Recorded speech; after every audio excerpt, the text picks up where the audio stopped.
Welcome to Jewish Boy Calls His Mother. I'm your host, Sadia. This is my mother, Ema. Hey, Ema. Hello, sweetheart. All right, so today's topic we're talking about is pet stories. Stories that happened to me as a pet, having pets, stories that you had as pets, or also random people that we know that having pets, all kind of pet stories, just everything and everything and in between everything.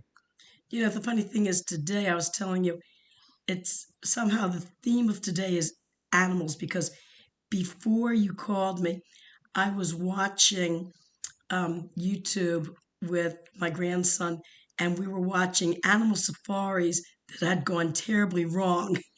And also today we were at the zoo, and we had some cute little funny things happen at the zoo. Um, my grandson is one of these very adventurous young boys. When you tell him don't touch the animals, he interprets that as yes, go ahead and actually Dafka touch the animals. So we were in this bird enclosure in Baltimore Zoo. It's really nice. You're in this whole enclosure with screened in area with all these birds around you from Africa. And he took this long stick and started like teasing one of the birds. I told him, don't do that. Don't tease the birds. Don't do that. Don't do that. He wouldn't listen to me. And the bird wound up pooping on his shoulder. Ha! That's awesome. So he learned the hard way. But we saw a very unusual animal I've never seen before. In this enclosure, we saw what looked like a baby antelope. It was no bigger than the size of a chihuahua. It had these cute little horns, teeny, thin, cloven hoofs, and you could tell it chewed its cud. It was real teeny. So I thought it was a baby antelope. And I asked one of the zookeepers about it. They said, no. They said, this is the actual size of the animal. It's not going to get any bigger. It's called a dyke. Mm. And it is. It's a miniature antelope. Wow, that's crazy. Adorable. Absolutely adorable. I've never seen an animal like this before in my life. That's really interesting. I mean, I always think it's kind of cool seeing like small little animals and whatnot. I remember we had the guinea pig that we had called Whoop Whoop. Oh, poor Whoop. Oh. I remember at one point it my older brother Yehuda tried petting it at one point. He had a furry, he had like some kind of fur on his hand or something like that, and the guinea pig got confused and thought it was another mate and tried humping its hand. Yes, I got a funny story about that. Um, for anybody who's had experiences with pet shops are notorious for lying about breeds. They'll lie about the sex of an animal. And what happened was, I wanted to buy Whoop Whoop a mate. Whoop Whoop was a male, and I wanted to buy Whoop Whoop a female mate.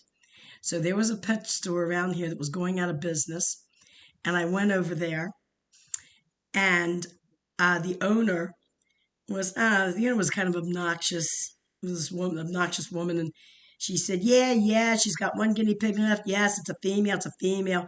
And she asked her assistant to please pick up the guinea pig and show it to me. Now, this assistant was one of these white women who was very, very white and rather on the chunky side. You know, sleeveless tank top, gold cross between the cleavage, etc., etc. So she picks up the guinea pig, and I look at her, and she looks at me, and she gives me this very sheepish smile, and her cheeks turn bright, bright red. It was so obvious that this guinea pig, let's put it this way, was very obviously not a female. Very obviously. So I said to her, "Oh, so it's a female guinea pig, huh?" And she just stood there, smiling at me, like totally embarrassed.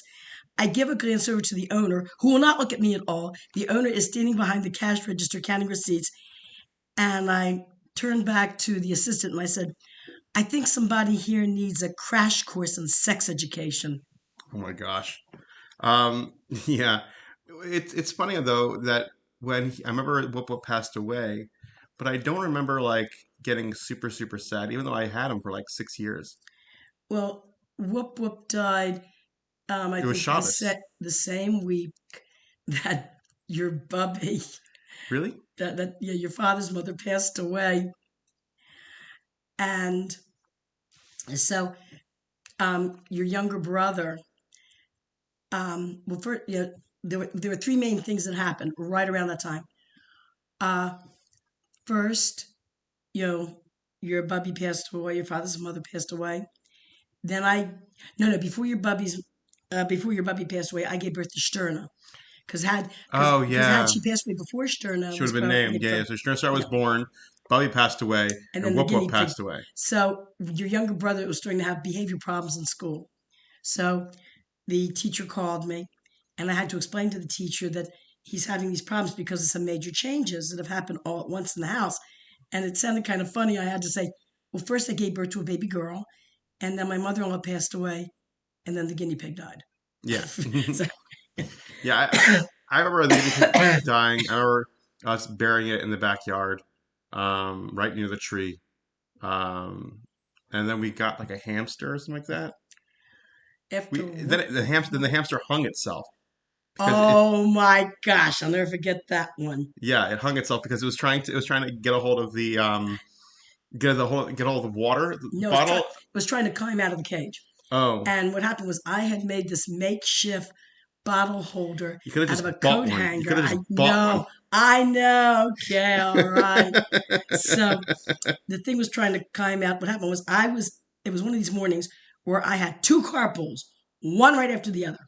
So it was one of these businesses of waking up early, driving the boys to TA for early minion, turning around, coming back to the house where the girls are supposed to be all ready, breakfast eaten, dressed, ready to jump into the car to take on the Beis Yaakov carpool. I'm outside, no one's coming outside.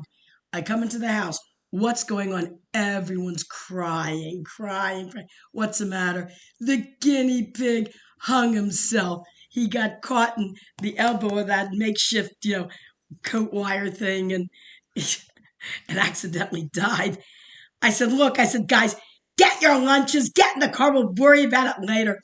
Quite honestly, though, that particular guinea pig, he was It was a guinea pig. It nasty. was a I mean, hamster. the hamster, that hamster was nasty. Oh yeah, Remember, yeah, you couldn't yeah. even pet it. You You try to couldn't. pet it, it would bite your hand off. It would constantly bite you. Oh, that thing was Well. That's nasty. why I got spoiled with Whoop Whoop because Whoop Whoop was always willing to be pet. You could always hold them. That's why I like guinea pigs because they like being held. They like socializing. Mm. You're actually supposed to have more than one guinea pig at the same time. They're social creatures. They don't like being alone. And I think in Sweden or Switzerland, it's illegal to own only one guinea pig. They're very strict on their pet laws there. Aww, Yeah. little guinea pig. Well, when I was in when I was growing up, of course, as all kids do, we all wanted a dog, and my mother said no, she would not have a dog. So my father did everything he could to give us animals to make up for the fact that we didn't have a dog. But quite honestly, with all the crazy animals we had, he should have just gone ahead and bought a dog. I mean, we went through turtles. We went through. Wow. Then when I was in high school, I had a whole colony of gerbils. Oh, whenever one of the gerbils would die, my aunt living next door had a peach tree. So I would pick up the dead gerbil to go bury it in the peach tree, and my mother would start singing, "Oh, bury me under the old peach tree," kind of like a little ceremony for the gerbil that was about to be buried. Well, that's nice. That's Mm. sweet and adorable. But you know the Rabbi Taub gerbil story. Oh my God, yeah, that's a good Yes, story. the Jaipal story. What happened was your sister got a pair of gerbils, and she went to the pet store, and the pet store person sold her, of course, the feed, and she sold her these vitamins for gerbils. So I happened to be looking over the vitamins, and the vitamins had milk and meat mixed. So I was wondering if is that a problem? I mean, it's just an animal, Yeah, but you can't really benefit from milk and meat together. I think I yeah, don't know. yeah, that's true. It's something like that. So I But called, it's but yeah. actually but that's kosher milk and kosher meat Oh, together. I didn't realize that. Yeah, What happened was I called Rabbi Taub. yeah. Now, for our listening audience who does not know who Rabbi Taub was, Alav Shalom, Rabbi Taub was an amazing person. He was a Holocaust survivor. He lost an entire family before the war, came here to Baltimore, opened up a shul, and he was, we think of Satmars as being like very cloistered and very, unsociable. No, Rabbi Taub had every single type of Jewish person that would flock to his shul to hear him, to talk to him. Very warm, friendly person. He had marginal Jews. He had very Orthodox Jews. He had modern Orthodox. Every type of Jew was represented in his shul. So I called Rabbi Taub and I told him about the gerbil and about the vitamins. And first there's a pause. And Rabbi Taub says, "Was is a gerbil?" And I said to him, "Oh, it's a small type of Asian rat." Then there's another pause. And Rabbi Taub says, "Das is a pet?" He's probably thinking only crazy Americans would have a rat for a pet. Well, I think it's very funny because when he was in Auschwitz, he ate moss, and that's what he lived off of. And then when he came to America, he would call potato chips animal fodder.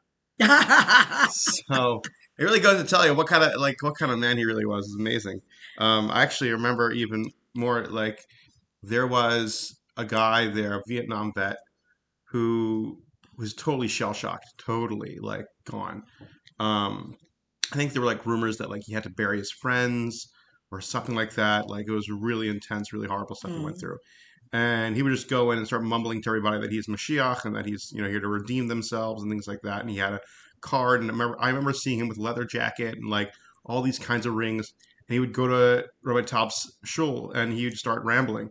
And then he'd go to Rabbi Taub, and Rabbi Taub would just be there, sit there like with him, and just holding his hand and letting him just go on these rants and just be there. And it, looking back, you could like it was really intense. As a kid, you see that.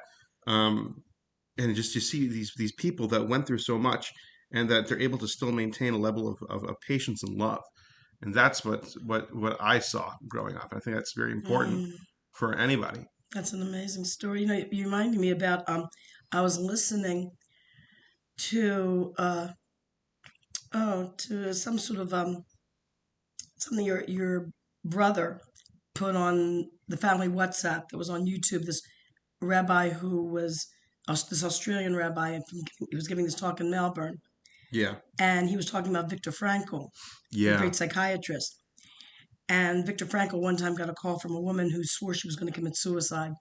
And Viktor Frankl sat there talking to her for hours upon hours upon hours. And she finally changed her mind. So afterwards, Viktor Frankl met with her again and said, "What was it specifically that I said to you that changed your mind?" She says, "It was nothing that you said. The fact that I saw that there was somebody that cared enough about me, that was willing to sit with me on the phone for so many hours, that changed my mind." I think that's why people have pets, because they want something to care about enough that they can emotionally handle. I think there's only some I know some people that owned dogs, and dogs they felt were the only ones that they can show true love, and they wouldn't hurt you. I think that's some people just have that innate feeling towards animals more towards humans because they have unconditional love. But yeah, it's very very interesting to see um, with you know owning animals and taking care of them and bonding with them. Um, and then having to bury them because they obviously live less than you. I mean, I know you had a goldfish when you were younger about that almost died, then was resurrected. Oh, that's a good story. What happened was whenever one of our goldfish would die, my father would just throw it down the toilet. So there was this one goldfish that we thought had died. He threw it down the toilet. I understand actually ice cold water sometimes will bring these things back. Yeah, it'll shock them. Yeah. So he throws it down the toilet and the thing comes back to life and starts swimming up the tank, swimming up the pipe. And I'm a little girl at the time. I'm real little. I'm like, I'm starting to cry. Yeah, daddy, daddy. Excuse me. The goldfish is alive. Goldfish is alive. My poor father had to stick his bare hand in that toilet and grab that goldfish up before it swam too far up the pipe. Didn't Zadie have a pet alligator? Oh, yeah. During World War II, Zadie was stationed for a while in Louisiana. Mm, So he had a baby alligator, and he used to walk the thing on a leash. that is awesome. And Wait, what was its name? I forgot. I don't know what he Ah, called chompers or something. Jaws. I don't know. Teeth, jaw. So, Toothy. so then there was one time he was walking past a bar, and he was walking the alligator on a leash. And the story was that some servicemen were coming out of the bar, and they all swore off of drinking. Because they thought they They, saw they, a they, man they thought walking that, an alligator, and they're right. like, "Wow." Then my father wanted to take a picture of him holding the alligator, and he wanted the alligator's mouth to be open so it looked like the alligator was smiling. We have that picture of him. Yes, we do. Yes. I took a copy. I posted up online. We can post up on the Facebook group actually afterwards. Okay. But So anyway, so what happened was they took the picture in just in the nick of time, and that's when the alligator, as soon as they snapped the picture, decided to shut its mouth tight. ooh, Zadie lost the top fleshy part of his thumb. ouch! That could grow back. That could grow back. Your cough's okay. Yeah, coughing up stuff. At least you're coughing. At least you're coughing it up. Yes. Yeah, you're coughing Yeah. up phlegm, which is To our good. listening audience, I used to get stuff like this from the time I was a little kid. Um, as long as I was living here in Baltimore, every year got hit with some sort of respiratory virus where I just cough, cough, cough, cough, cough for like weeks on end. And was finally diagnosed as some mild form of asthma. So I came up north from Florida, and the minute I came up north, bingo, It happened got again. it again. But then you have my cat story. When I was a little girl, and I wanted a cat very Oh badly. yeah. My mother did not want me to have a cat. So anyway, there was this elderly lady around our area who had a bunch of kittens that she was giving away.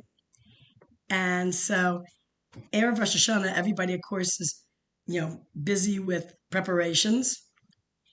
And so I sneaked out of the house and I went to this woman and told her that my parents said it was okay for me to have a cat. Lied. I think I was 9 years old, 8 years old, something, 8 or 9. And she gives me the kitten. And I thought the kitten would sit nicely in my arms as I carried it home. No, the thing crawled all over me, got on top of my head, ripped up my dress, scratched me from head to toe. And as I'm all dirty and scratched up, I see my sister and her friends all nicely dressed with hats. And what in those days, little ladies wore white gloves. And she's with her friends. They're carrying their machzorim on the way to shul. And my sister takes one look at me and says, "Is mom gonna kill you?" And when I showed up at the door, boy, did she. It was in those days, for those people who were from East European background, child rearing was very corporal. If you were ADHD, you got the belt therapy. As you got older, you got the belt therapy and the yell therapy. Belt and yell, and then what else? What's after belting and yelling? Belting and yelling. I don't know. I think that was pretty much most of it. Pretty standard, very simple. Yeah. No big deal. So, boy, she grabbed me, beat the living daylights out of me, threw me in the bathtub. And you looked all nice and pretty for Rosh Hashanah. And put my pajamas on me, threw me threw me at the kitchen table, put a big bowl of chicken soup and rice and chicken in front of me and yelled at me just to eat. And then she looked at the cat and said, "Okay, I guess we have to give it something to eat." Aww. Did Bubby own animals? No, she didn't. Really? Well, her parents, they were from Europe. They were pogrom survivors. They were very poor people, extremely poor. They didn't have money really for proper care of an animal, besides the fact that my bubby did not like cats. Well, you have to understand, Europe, I mean, they didn't have this business of giving your cats shots. Animals, animals were mostly, dogs and cats were mostly, wild, you might say, or feral. And so you wanted to really be careful and not really have them around your place. But one thing they did have in Europe, one time my father's father, who was from the Ukraine, was visiting, and he was reminiscing with my mother about how they were so poor they couldn't even afford a barn, or at least not any type of heat in the barn. And during the wintertime, they had to bring the cows and the goats into their house where they were living. They actually had to live with the animals during the wintertime in their house where the animals could die. Wow. And of course, I don't have to tell you, how disgusting That probably was. And then after he left, my mother turned to my father and said, I don't know what he's complaining about. My mother lived the same way. Oh my gosh. Only she was from way he was in the Ukraine. She was from Schlutsk, which was wow, like way, way northern Poland. Schlutsk. Schlutsk, right. Hmm. Sounds like a made up name. Schlutsk. All right. Well, thank you so much. And thank you, all my listeners. And hope to hear from everybody. Please, I love hearing from you guys on Facebook and sending messages, and my mom does too. I hope you found our animal stories very moving. Oh, God. Please. I know, don't give up my day job. Yeah, right? All right. Thanks so much. All right. Have a good job, Seema. You too. Love you. All right, guys. We have a bonus part here. We just remembered another story. Okay. My father was growing up during the 20s and early 30s, and he had a dog named Petsy. Now, the way he came across Petsy was very interesting. Baltimore at that time had a major rat problem. I mean, super duper major rat problem. Like now? Worse. Oh, Try wow. multiply by 100. Jeez. And my father tells a few stories that there was this man in their neighborhood who owned a store, and on top of the store, of course, was a vacant area on top. The second story was used for storage. And during the day, sometimes with customers in the store, whole teams of rats would run across the upstairs in the storage area Wow. and make a rumble. And the man didn't want the customers to know that he had a rat problem. So he would go, oh, those noisy neighbors. I got to tell them to cut it out. Oh my And to God. make matters worse, actually, my father, when he was a little boy, would help out in the store. And he said the same man, if he had to go down in the basement to get any supplies for the store, before he went down, he would do this real loud tap dance at the top of the steps to scare the rats Oh so he God. could go down and get his stuff. Well, what happened was my father got followed home once by a stray dog. And the dog just would not leave my father alone. He kept following him, following him. And so my father wanted to keep the dog. His father didn't want to keep the dog. We don't have money for a dog, don't have time, whatever. And so he told my father, okay, just for that night, he would let the dog stay in the basement until he could find him a home.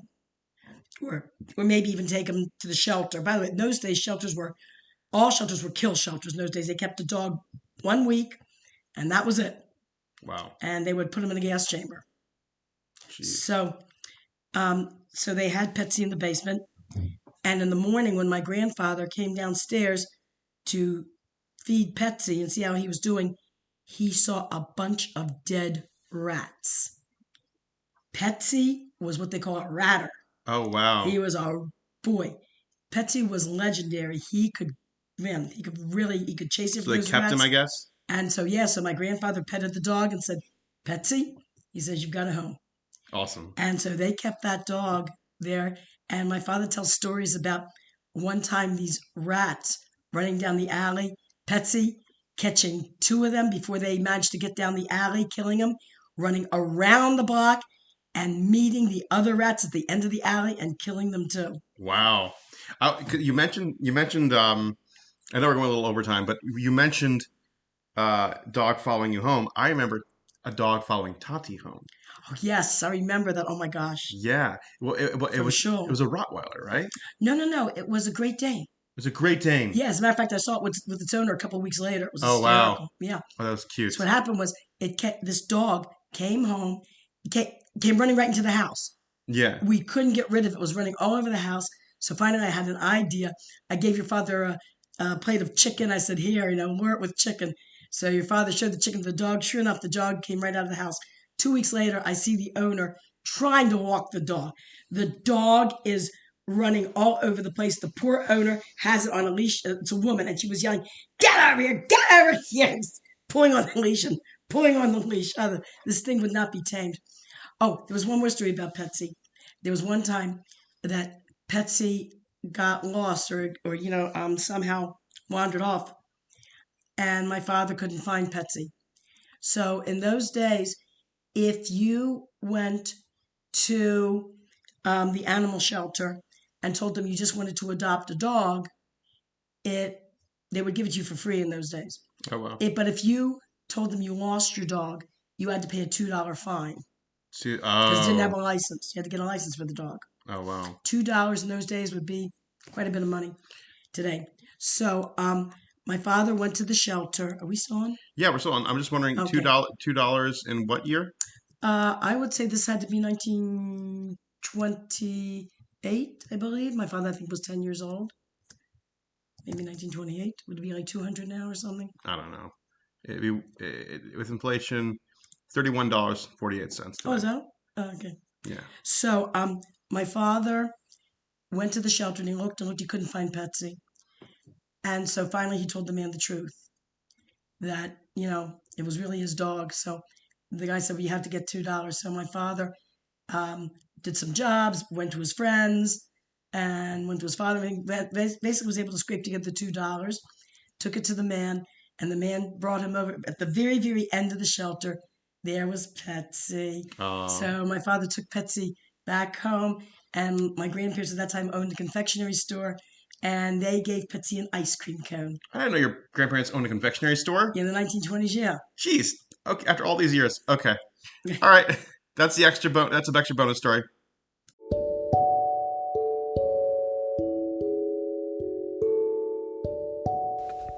Thank you for listening to Jewish Boy Calls His Mother. Please like and share and find us on Facebook at Jewish Boy Calls His Mother Podcast. We are looking forward to hearing from you.